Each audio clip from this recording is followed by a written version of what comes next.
Shalom, shalom. First and foremost, I'd like to give all praises, honor, and glory to Yahweh, Bahashim Yahweh Shai, Bahashim Rakaha Pradash.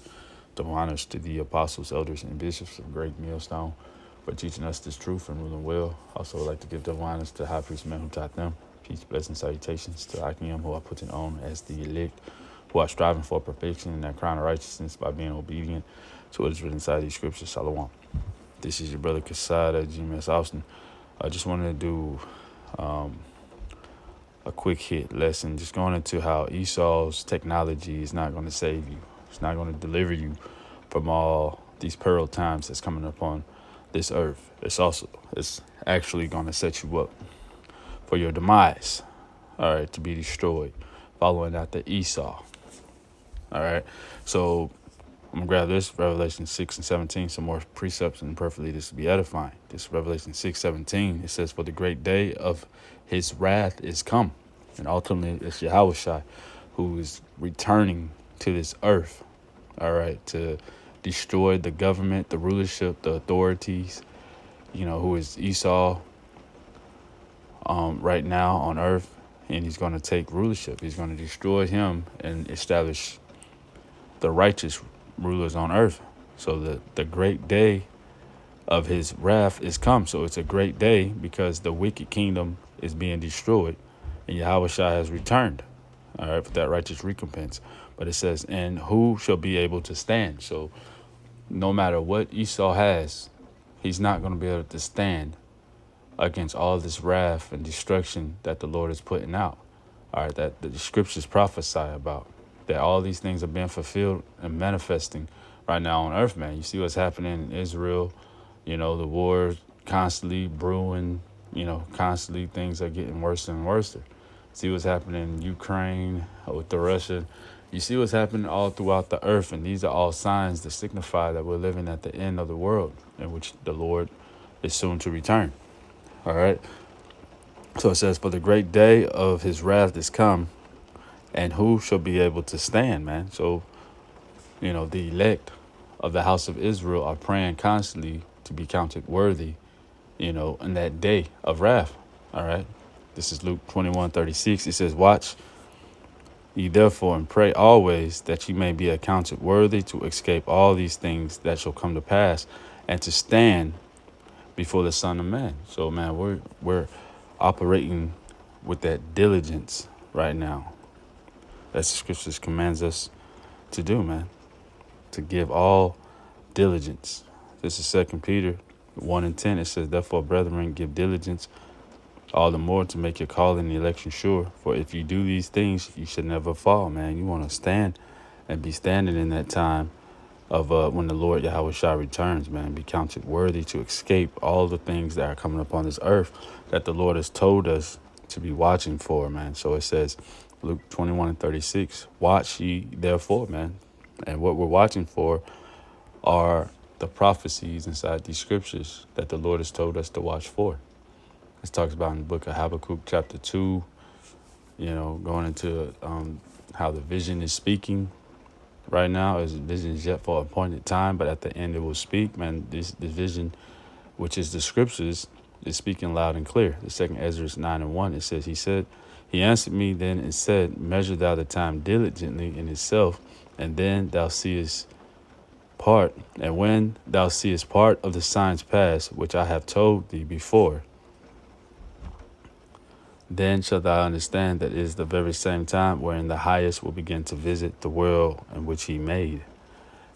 All right, which is the return of the king, ultimately, who is Yahweh Shai. It says, therefore, when thou shalt be seen earthquakes and uproars of the people in the world, then shalt thou well understand that the Most High spake of those things from the days that were before thee, even from the beginning, man. So the Lord has already declared these things from the ending and told us what it would be looking like at the end of the world before his return. All right, there's some more. This is Matthew 24:7. It says, for nation shall rise against nation, and kingdom against kingdom, and there should be famines and pestilence and earthquakes in diverse places, man. Grab some right quick. All right, because just out of the blue, and,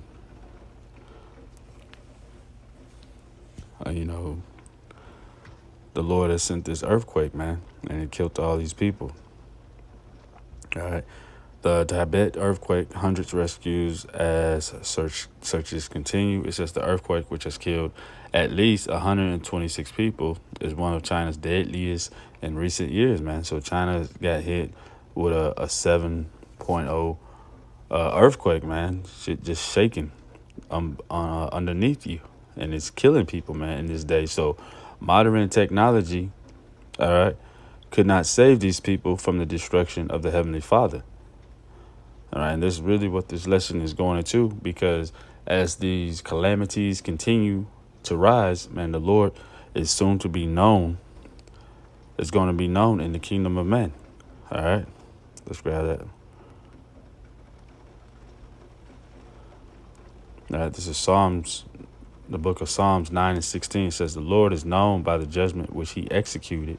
The wicked is snared in the work of his own hands, man. The Lord has set the wicked, who is Esau, in slippery slopes, man. He's doing this, that, and the third, thinking that he got a way to try to survive and everything. But, man, he's going to be destroyed when the Lord comes, all right? He's going to be trying to hide when the Lord comes, man, with that judgment. So the wicked is snared in the work of his own hands, Higain, Selah. So he says, meditate upon that. No matter what the wicked do, all right, he's not going to manifest. I mean, he's not going to fulfill what he wants to do, man. Fulfill his belly. Let's see. Grab that.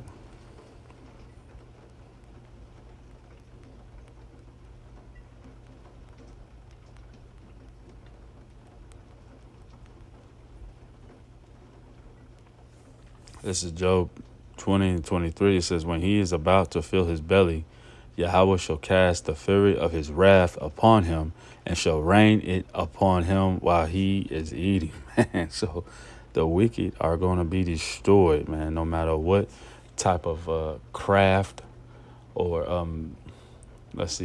strategy they're trying to use. It's not going to manifest to anything. And the Lord is showing us these things in this time frame in which we live in. This 2 Thessalonians 2 and 9, showing us not to depend on Esau's technology, all in the name of convenience.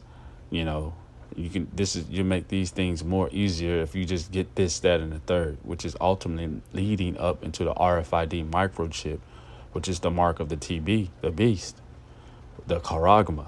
All right. This is 2 Thessalonians 2 and 9. It says, even him whose coming is after the working of Satan, man, who's Esau. All right. And Satan goes into adversary. He's adverse to everything that's written inside these scriptures. All right. It says, with all power and signs and lying wonders, man, and with all deceitfulness of unrighteousness in them that perish, because they receive not the love of the truth, that they might be saved. So all these signs and lying wonders, let's grab that first. All right, and this is just a little bit going into Elon Musk, his Neuralink company, and how they're implanting these wireless brain computers, inside of these paralyzed individuals, people who can't talk, walk, or do anything. But once they get these chip, it's kind of like he's healing the blind, healing the death. He's doing all these so-called miracles using technology and everything. All right. But it says, and with all deceitfulness and unrighteousness in them that perish, because they receive not the love of the truth. So individuals who do not receive this truth, they're going to receive this RFID microchip. All right. The RFID microchip, in which he wants to implant, inside of you and tell you what you can do and what you can't do, man. All right. Wants to put your ID on it, your bank information, everything wants to be on this RFID micro C-hip, okay, for his total totalitarian control. He's going to implement these draconian measures, these laws that says that, man, if you don't have this, that, and the third, you won't be able to operate. All right, and it's all in the name of science, technology. All right, it's convenience. It's gonna make this world more safer. He's gonna come out with this thing as though it's the answer to why the world is so so bad, so messed up right now. This is Revelations 13 and 16. It says, and he causeth all, both small and great, rich and poor, free and bond, to receive a mark in their right hand or in their foreheads. And that no man, and that mark goes into the charagma, the RFID microchip, the C-hip. 17 says, and that no man might buy or sell, save he have the mark, all right, or the name of the beast, or the number of his name. All right, so ultimately, you will not have this charagma, this RFID implant inside of you. You will not be able to buy or sell. You will not be able to exist inside of Esau's kingdom, man. All right, and these are the things that the Lord has forewarned us about, and where we're headed to. So, man, we see these signs and wonders. We see the destruction of Babylon the Great, Esau's kingdom. All right, we understand that the Lord is soon to return, man. This is the book of Sirach 40 and 9. It says, death and bloodshed, strife and sword, calamities, famine, tribulations, and the scourge, man. All right, and so this is what we see happening on the world stage.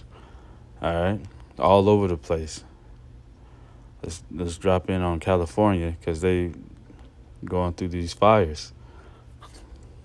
All right, you see the fire just devastating the land, and this is, modern. This is 2025, man. All right, we still having situations like this in the year 2025. All right, these people are not equipped to battle our power Yahweh, his son Yahweh Shai. Okay, there's nothing you can do when the Lord puts down his wrath, on you. All right, you will not be able to stand in that day, abide in that day. You're going to be hiding when the Lord returns, man. All right, these are all things the Lord has warned us about that will be happening at the end of the world, man. All right, so you got earthquakes, you got fires, you got famines, pestilence, uproars of the people. All right, you got all sorts of manners of wickedness, of judgment being poured out right now. And these are things that the Lord has told us that will be happening. Let's see. This is Sirach 40 and 9. It says, death and bloodshed, strife and the sword, calamities, famine, tribulations, and the scourge, man, that the butt whoopings and ass whoopings. Sirach 40 and 10 says, these things are created for the wicked, and for their sakes came the flood, man. So the Lord, in the days of Noah, brought on the flood, which is of water. So in the day in which we're living in, he's bringing on the flood, which is judgment ultimately for the wicked, of fire. Okay? This place will be incinerated. It will be destroyed, which is Babylon the Great, and made a desolation, as the scriptures talks about, in the day of wrath. Let's grab that right quick. The day of darkness.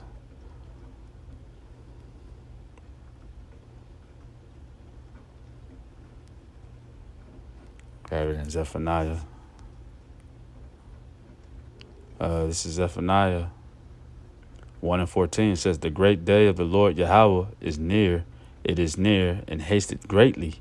Even the voice of the day of the Lord Yahweh, the mighty man shall cry there bitterly, man. So, man, Esau is going to be crying like a child, man, like a woman in these days when the Lord returns to put out that judgment. This 15 says, that day is a day of wrath, a day of trouble and distress, a day of wasteness and desolation, a day of darkness and gloominess, a day of clouds and thick darkness, man. So that day of darkness is quickly approaching. All right, it's going to be nothing but distress and turmoil, tribulations for Esau Edom, man. He's not going to be able to do anything, no matter what technology or plan that he thinks, or secret weapon he thinks he has. He's not going to be able to stand up against our power Yahweh, man. All right, so I'm going to get this and get up out of here. This is Revelations 14 and 9. It says, and the third angel followed them, saying with a loud voice, if any man worship the beast and his image, and receive his mark in his forehead or in his hand, the same shall drink of the wine of the wrath of Yahweh, which is poured out without mixture and to the cup of his indignation. And he shall be tormented with fire and brimstone in the presence of the holy angels and in the presence of the Lamb. So, man, the consequences for being disobedient, all right, it's destruction, all right, it's being tormented and burnt alive, ultimately, man. So it's 2025, people getting burnt alive, man. This is what's going on, the Lord's judgment. So with that, get up out of here. Perfectly, this is edifying. And to the body, I'd like to give all praises, honor, and glory to Yahweh, Bahashem Yahweh Shai, Bahashem Rekahakwadash. Double honors to the apostles, elders, and bishops of Great Millstone for teaching us this truth and ruling well. Peace, blessings, salutations to the Akiyam, who are putting on as the elect. Shalom.